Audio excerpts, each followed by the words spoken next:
A monkey is sitting in a tree smoking a joint when a lizard walks past. The lizard looks up and says to the monkey, "Hey, what are you doing?"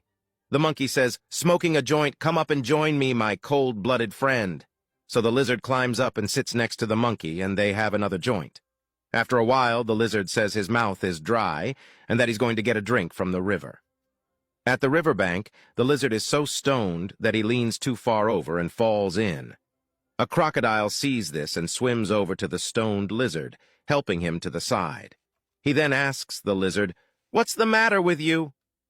The lizard explains to the crocodile that he was sitting in the tree, smoking a joint with his new monkey friend.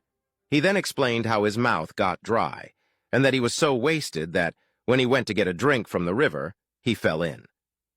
The inquisitive crocodile says he has to check this out. He walks into the jungle and finds the tree where the monkey is sitting, finishing a joint. He looks up and says, "Hey, monkey!" The monkey looks down and says, "Fuck, dude!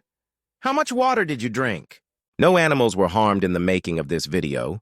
To get the results you want from your grow, visit rootedleaf.com today.